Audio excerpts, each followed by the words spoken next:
The Force will be with you. Always. I find that the emotions run very deep with Star Wars, and people's relationship, especially people who grew up with it from a young age, feel a lot of connection to it. I think the one consistent thing I'm feeling is that people care deeply that it's being handled correctly and that it's being handled respectfully. It meant so much to them, and they want to see it continue into the future and feel like it's all connected with consistency. Incoming craft, identify yourself. If there's one person in the galaxy that you would be okay taking this kid from the Mandalorian, it's got to be Luke. Peyton and I were just trying not to jump through our skin. We get into this because we're fans, and so there are moments like this where even when you get used to making this stuff, there are certain moments where you just are, it's so surreal. When you have those feelings that where it feels really compelling, you know that you're onto something. And we knew that if we could pull this off, it would represent so much to so many people, and especially to Mark. You know, to let him come in there and show Luke at this moment and let it be a celebration and also a culmination of a 2-season arc about the journey of this little child. This is a character that people have over a 40-year relationship with, right? There is an emotion that just comes out of seeing that character again, certainly seeing that character show up in this show. And also for fans, you know, I was 13 when the original Star Wars opened, so I grew up with Star Wars. And there was always that fanboy part of me that wanted to see what's he like in full peak Jedi mode post Return of the Jedi, and we had a chance to do that. There should be some injury, and then it's the Force.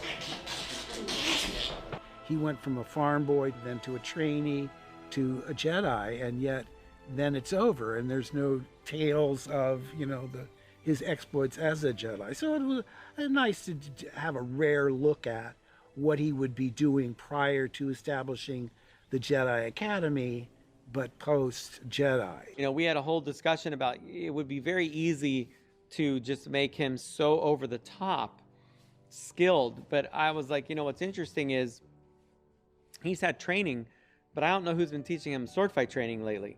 So he had to have a style that was better than what we saw in Jedi, but fundamentally still of the same tree of sword fighting technique. And his technique and Ahsoka's technique should be very different.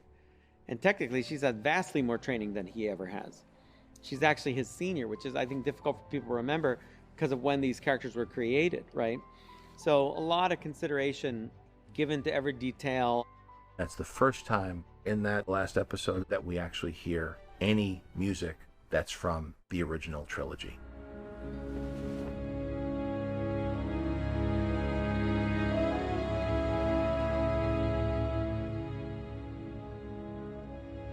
Are you a Jedi? I am. Everything up to that point had been original music by Ludwig, and that's the first time you could hear any John Williams music. And that also, let's never underestimate the importance of John Williams, because that's part of what makes Star Wars Star Wars. And so for us to not use any of those themes for any of the show and then to use it at this point, it's saving a very powerful tool that I think all of those things help sell the visual effect.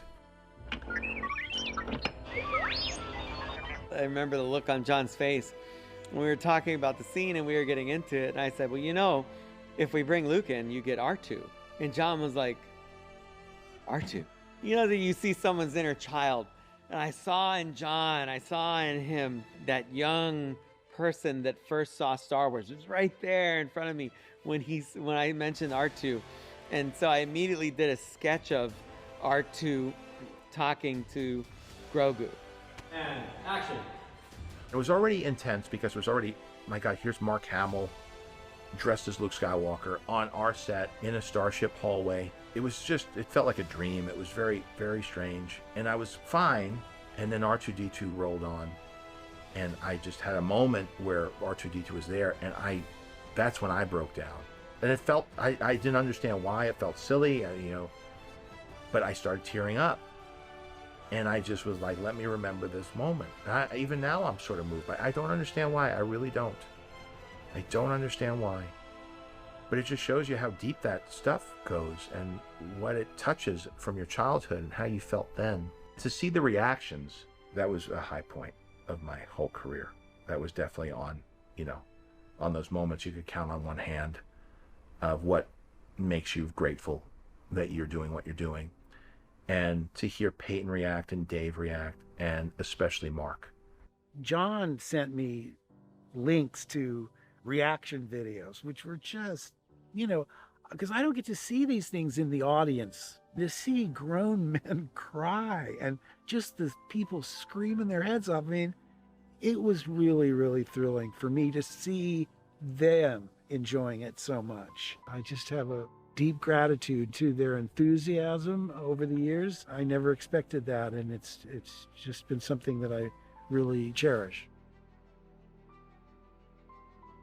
This job is great in so many ways, and I think people think the job is great because we get to tell the story, because we do these effects, because we get these experiences, because we go to Celebration, right? But also great is just standing on the side and watching somebody. You know, again, like I said, I saw the child inside Jon that he experienced Star Wars. I see that with Peyton. You see your crew just staring at Mark, and you realize they're remembering what it meant to them. And you realize that you've been a part of constructing something that's giving that experience to people, this good feeling, which fundamentally Star Wars should deliver a good feeling, an uplifting feeling in you and your family, your kids, whatever.